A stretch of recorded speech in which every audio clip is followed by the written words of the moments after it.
हे what's up guys, welcome back once again. दोस्तों, अगर आपने दिल से कोई सपना देखा है तो उसे उड़ान भरने से कोई आपको रोक नहीं सकता। कैसे एक ट्रैक्टर ने फरारी जैसी कार को भी रेस में हरा दिया और बना दिया एक इतिहास जिसे आज दुनिया याद करती है। कहानी का नाम है लैम्बोर्गिनी। तो कहानी की शुरुआत में हम दो सुपर कार को देखते हैं जिसका नाम हमें शायद बताने की जरूरत ना पड़े।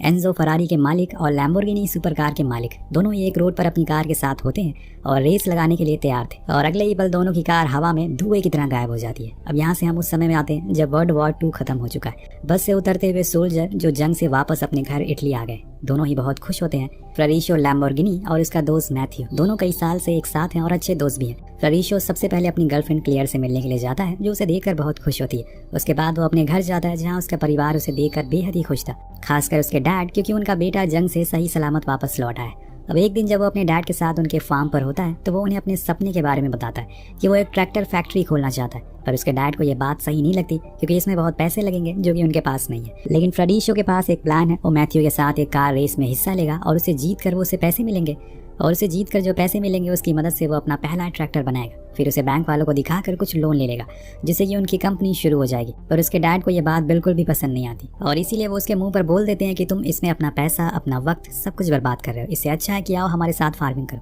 लेकिन दोस्तों, वो कहते हैं ना कि आपकी फैमिली में एक ऐसा इंसान जरूर होता है जो अपनी गरीबी की रेखा को लांघ कर और कुछ बहुत बड़ा कर जाता है। फ्लोरेंशियो की भी यही सोच थी। वो अगले दिन एक बेकार सी कार को थोड़ा मॉडिफाइड करता है और उसे रेस में उतर जाता है। पर वहाँ पर जब उसकी नज़र मर्सिडीज और फरारीज की कार पर पड़ती है तो वो हैरान रह जाता है क्योंकि वो उनकी कार से बहुत ही बेहतर थी। लेकिन वो फिर भी हार नहीं मानता और रेस शुरू कर देता है। अब कुछ दूर तो वो तगड़ा कंपटीशन उन्हें देता है, लेकिन फिर इनकी कार का जुगाड़ू इंजन बोल जाता है और उसकी कार जाकर मर्सिडीज कार से टकरा जाती है। इसमें दोनों को ही चोट लगती है और ये रेस भी हार जाते हैं। फ्लोरेंशियो को कहीं न कहीं अपना सपना बिखरता हुआ नजर आ रहा था क्योंकि अब उसके पास पैसे भी खत्म हो गए। जो कुछ भी उसने जमा किए थे वो सारे खर्च हो गए। अब निराश होकर वो क्लेयर के घर जाता है जहाँ वो आज के दिन के बारे में बताने लगता है कि उसने वहाँ पर एंजो फरारी को भी देखा जो उसके आइडल है। लेकिन एक दिन वो उनसे भी आगे निकल जाएगा। वही बातों बातों में क्लेयर उसे बताने की कोशिश करती है कि वो माँ बनने वाली है। लेकिन वो समझ नहीं पाता। इतने में अंदर से मैथ्यू आकर उसे कहता है कि पागल, वो माँ बनने वाली है, कब से वो बताने की कोशिश कर रही है, लेकिन तुम समझ नहीं पा रहे हो। तो फ्लोरेंशियो को ये सुनकर थोड़ा नर्वस हो जाता है। उसे समझ नहीं आया कि वो किस तरह से रिएक्शन थे। कुछ समय बीत जाता है लेकिन अभी तक वो अपने सपने के बारे में नहीं बोला है। इसीलिए अपनी आखिरी उम्मीद लेकर वो अपने पिता के पास जाता है और उनसे कहता है कि उसे कुछ पैसों की जरूरत है। वो उसे अपना वॉलेट निकाल कर दे देते हैं, लेकिन फ्लोरेंशियो को इतने पैसों में कुछ नहीं होने वाला। इसीलिए वो उनसे कहता है कि मैं आपसे वादा करता हूँ कि जब भी मेरे पास पैसे आएंगे मैं आपके सारे पैसे इंटरेस्ट के साथ लौटा दूंगा। उसके पिता जब इस बात को सुनते हैं तो उनका मन बहुत भारी हो जाता है और वो उसी समय अंदर से लाकर उसके सामने फार्म्स के पेपर रख देते हैं। इसीलिए वो उसे लेकर चुपचाप क्लेयर के घर जाता है। लेकिन क्लेयर इस बात से खुश नहीं थी। वो अपने काम के लिए अपने भाई का फार्म बेच रहा था। वो उसे डांटते हुए कहती है कि तुम्हारे भाइयों ने इस फार्म को बहुत ही मेहनत से बनाया और इसीलिए जाकर उन्हें वापस कर दो। लेकिन फ्लोरेंशियो की जिद है, उसे ऐसा करने नहीं देती। वो जाकर फार्म को बेच देता है और जितने भी पैसे मिलते हैं उसे सबसे पहले वो एक गैराज को रेंट पर लेता है और शुरू हो जाता है अपने दोस्त मैथ्यू के साथ अपने सपने के सफर में, जो पता नहीं सच होगा या फिर नहीं। यहाँ दोनों उस गैराज का नाम लैम्बोर्गिनी रखते हैं जहाँ से एक नई युग की शुरुआत होती है। एक ऐसा नाम जो आज के समय पे हर मिडिल क्लास इंसान के जुबान पर है। उन्हें अपनी जिंदगी में एक बार तो लैम्बोर्गिनी को चलाना ही है, चाहे वो रेंट की ही क्यों ना। वैसे आपकी कौन सी कार फेवरेट है, नीचे कमेंट करके जरूर बताएगा। कहानी आगे बढ़ती है। फ्लोरेंशियो ने गैराज में बैठकर एक मॉडल को तैयार किया है जिसमें उसने अपने सबसे पहले ट्रैक्टर के बारे में सब कुछ बता रखा था। वो मैथ्यू को बताता है कि हम 2 हाइब्रिड फ्यूल टैंक को यूज करेंगे, जैसे कि हमारी फ्यूल की बचत होगी क्योंकि जब इंजन स्टार्ट होगा तो हम सबसे पहले गैसोलीन को छोड़ेंगे और फ्यूल ऐसा करने में फ्यूल की बचत भी होगी। हमारा ट्रैक्टर को पावर भी ज्यादा मिलेगी। उन्होंने अपने पहले ट्रैक्टर का नाम भी सोच लिया था जो कि था केरोके। नेक्स्ट डे वो लोग एक कबाड़ी के पास जाते हैं जहाँ पर उन्हें एक ट्रक दिखाई देता है जो कि उनके काफी काम आने वाला था और इसीलिए वो तुरंत ही उसे कम दाम पर खरीद लेते हैं और अपने गैराज ले आते हैं। वहीं मैथ्यू को हर दिन एक लड़की दिखाई देती है जो उनके गैराज के सामने बस से उतरती है। वो उसे पसंद भी करता है लेकिन कभी इस बारे में उसे बता नहीं सका। जब इस बारे में फ्लोरेंशियो को पता चलता है वो एक दोस्त होने के नाते उसकी मदद करता है और उसे समझाता है कि तुम्हें उससे बात करनी होगी। लेकिन मैथ्यू इन सब मामलों में बहुत ही ज़्यादा डरता है, इसीलिए वो नहीं जाता। इधर जैसे जैसे दिन बीत रहे थे दोनों ही उस पुराने ट्रक में अपने सारे ज़रूरत के सामान को निकालते रहते। उन्हें एक अच्छे से डेंट पेंट कर देते हैं क्योंकि ये दोनों उसी ट्रक को एकदम नए सिरे से बनाने जा रहे हैं। अब एक दिन जब ये अपने ट्रैक्टर पर काम करने के बाद कॉफ़ी पीने के लिए जाते हैं तो वहाँ वही लड़की आती है जिसे मैथ्यू बहुत पसंद करता है। फ्लोरेंशियो उसे कहता है कि आज तुम्हें जाना होगा वरना वो किसी और की हो जाएगी, पर आज भी वो डर ही रहा था। इसीलिए फ्लोरेंशियो उसकी जगह खुद जाकर उसे बात करता है जहाँ वो लड़की अपना नाम अकीता बताती है। इसके बाद फ्लोरेंशियो लाकर उसे मैथ्यू से मिलवाता है, पर अभी भी वो बहुत डर रहा था। इसीलिए वो कहता है कि आओ तुम हमारे साथ कॉफी को एंजॉय करो। लेकिन अकीता को स्कूल के लिए लेट हो रहा था, इसीलिए वो चली जाती है। उसके जाने के बाद मैथ्यू कहता है कि वो तुम्हें पसंद करती है, इसीलिए उसने तुमसे बात करी। तो फ्लोरिशो उसको जवाब देते हुए कहता है कि अगर तुम उसे जाकर बात करते तो वो तुम्हें भी पसंद करती, लेकिन तुम जाते ही नहीं हो। पर घबराओ मत, मैंने तुम्हारे बारे में उसे अंदर बात कर ली है। अब यहाँ से फ्लोरिशो घर जाता है, जहाँ पर क्लेयर और वो दोनों एक अच्छा समय साथ बिताते हैं। क्लेयर कहती है इसी महीने में हमारा बच्चा जन्म लेने वाला है और मैं चाहती हूँ कि जब हमारा बच्चा इस दुनिया में आए वो सबसे पहले तुम्हें देखे। फ्लोरिशो से वादा करता है कि ऐसा ही होगा। अब ट्रैक्टर का काम तेजी से हो रहा था, ये दोनों वेल्डिंग करके एक नए बम्पर बनाते हैं। इसी बीच अकीता बस से उतरती है, वो फ्लोरिशो को देखकर वेव करती है। वो तुरंत मैथ्यू से कहता है कि तुम भी वेव करो और वो उसकी बात मानता है और हेलो करता है, जिसके बाद दोनों फिर से काम पर लग जाते हैं। लेकिन इस बात का भी ध्यान रखना है कि ये काम कम से कम लागत में होना चाहिए, तभी इन्हें प्रॉफिट होगा। अब इसी तरह से समय बीतता रहता है और न्यू ईयर आ जाता है। मैथ्यू, क्लेयर और फ्लोरिशो तीनों ही साथ में पार्टी करते हैं और खूब मस्ती करते हैं। जैसे जैसे महीना बीत रहा था, इनका ट्रैक्टर का काम भी पूरा होने लगता है और अब तो कुछ ही चीजें बची रह गई थी। फ्लोरिशो बड़े ही प्यार से उस पर पेंट करता है और उसे अच्छे से साफ भी करता है। इसके बाद वो दोनों ही प्रिंटिंग कंपनी के पास जाते हैं, क्योंकि जब आप कितनी भी अच्छी चीज़ें बना लें, अगर उसकी ब्रांडिंग अच्छे से नहीं हो तो लोग उन्हें जान नहीं पाएंगे। इसीलिए अपनी कंपनी का लोगो प्रिंट करते हैं और यहाँ बनाते हैं दुनिया का सबसे पहला लैम्बोर्गिनी के नाम का लोगो। पर अभी रुकिए, अभी वो बुल डिजाइन वाला लोगो की कहानी अभी बाकी है। पर घर जाकर उसकी माँ उसे बताती है कि क्लेयर को बहुत पेन हो रहा था, काफ़ी खून बह रहा था, इसीलिए हमने उसे तुरंत हॉस्पिटल भेज दिया। ये सुनकर वो भागते हुए हॉस्पिटल पहुंचता है, जहां हम देखते हैं कि क्लेयर अपने बच्चे को जन्म देते हुए बहुत दर्द में है। उसे ब्लीडिंग लगातार होती जा रही है।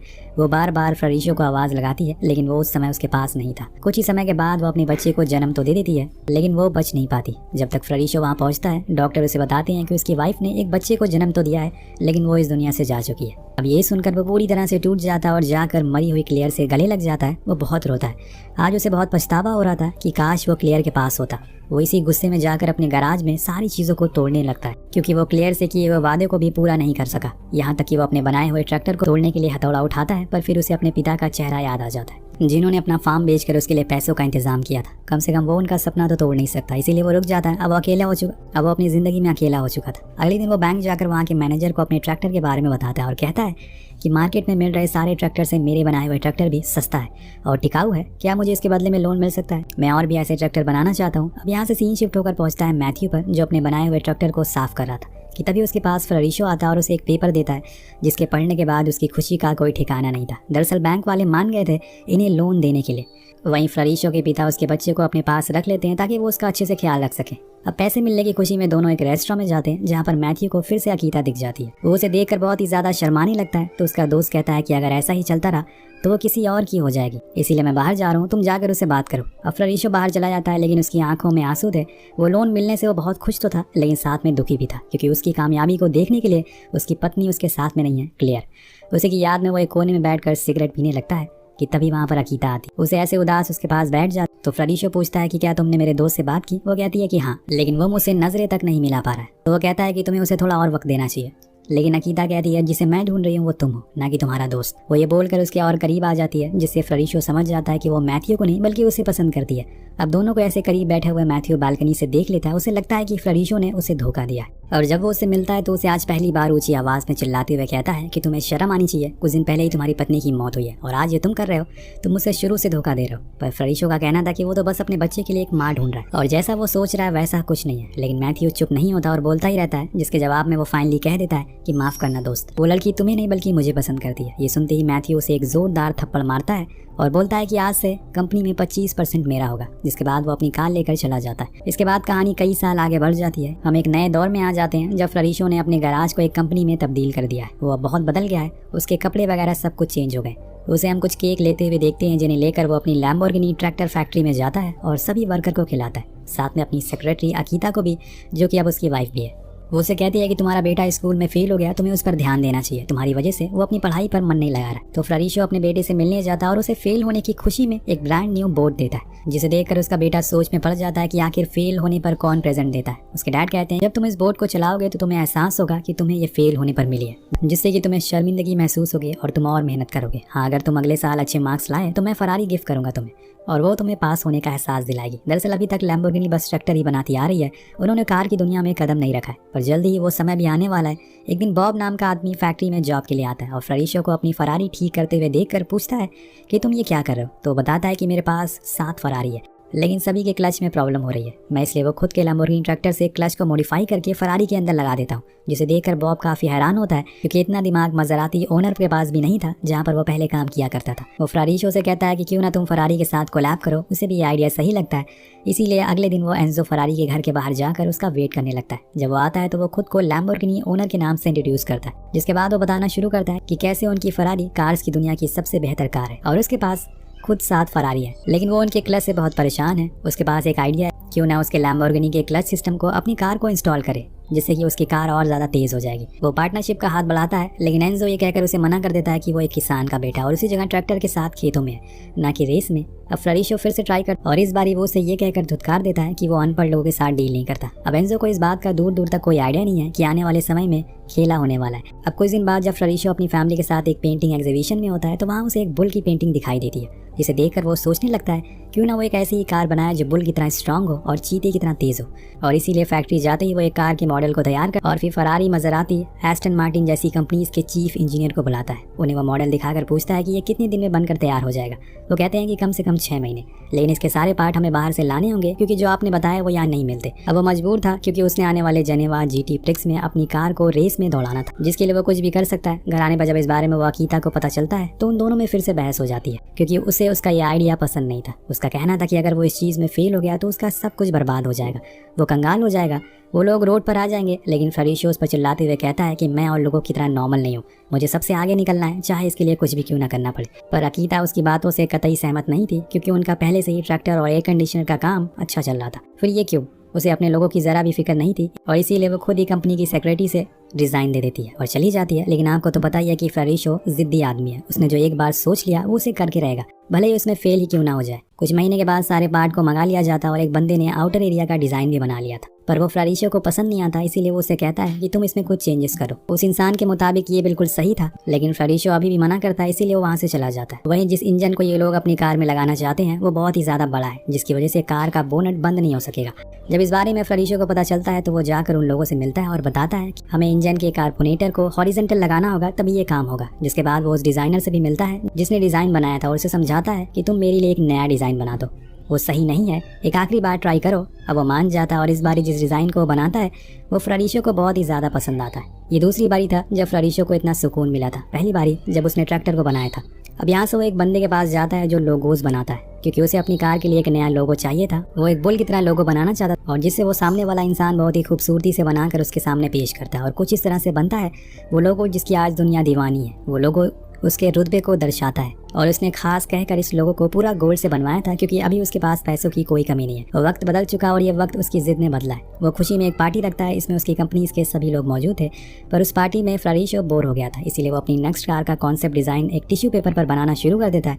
इसी दौरान वहाँ एक लेडी आती है जिसका नाम होता है जेनेलिया। वो उसके साथ फ्लर्ट करना शुरू कर देती है। फ्रारिशो भी उसके सवालों का जवाब देने लगता है और ये चीज़ उसकी बीवी अकीता देख लेती है। उन दोनों के रिश्तों में पहले ही खटास थी और अब उसमें जेनेलिया ने आकर पूरी कर दी। वो उसे कहती है कि तुमने हमेशा खुद की सुनी है, अपने परिवार की नहीं, तुम्हें अपने परिवार की कभी कोई नीड ही नहीं थी। पर अब बहुत हुआ, वो उसे उसी के सामने डिवोर्स दे देती है और टोनी को लेकर वहाँ से चली जाती है। एक बार फिर वो अकेले पड़ चुका था, लेकिन इस बार वो रुकने वाला नहीं था। कुछ दिन बाद लैम्बोर्गिनी की पहली टेस्ट ड्राइव होती है जो कि बहुत ही सबको पसंद आती है, जिसके बाद वो दिन आ जाता है जब सभी बड़ी कंपनीज की कार जेनेवा ऑटो एक्सपो में हिस्सा लेती है, वहाँ अपनी न्यू कार को लॉन्च करती हैं।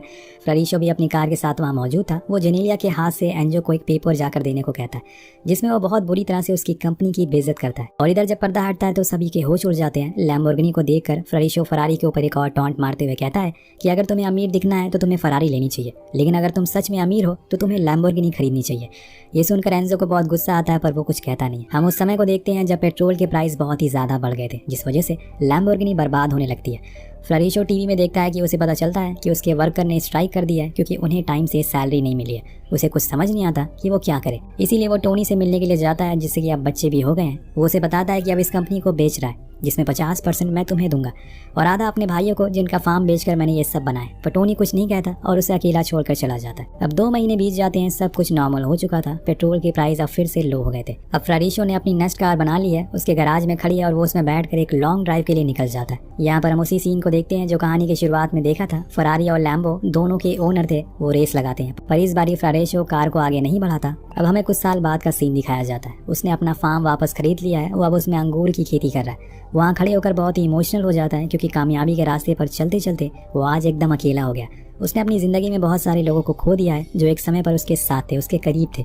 उसका परिवार, उसकी बीवी बच्चे, उसका भाई, उसका दोस्त, सब उससे दूर हो गए। उसने दुनिया की सबसे खूबसूरत कार तो बना ली, लेकिन उस 2 सीटर में वो अकेला बैठा है। यहाँ हमें बताया जाता है कि लैम्बोर्गिनी मूरा उस समय की सबसे खूबसूरत कार मानी गई, जिसकी सेल ने आसमान छू लिया। और वहीं से लैम्बोर्गिनी ने कार की दुनिया में कदम रखा, जिसके बाद अब फरारी के साथ उसका भी नाम लिस्ट में आना शुरू हो गया। इसी के साथ इस कहानी का यहीं पर अंत हो जाता है। वेल, अगर आपने भी कोई सपना देखा है तो उसे पूरा करने की जिद होनी चाहिए, ना कि उसे छोड़ने के बहाने। सो दोस्तों, मिलते हैं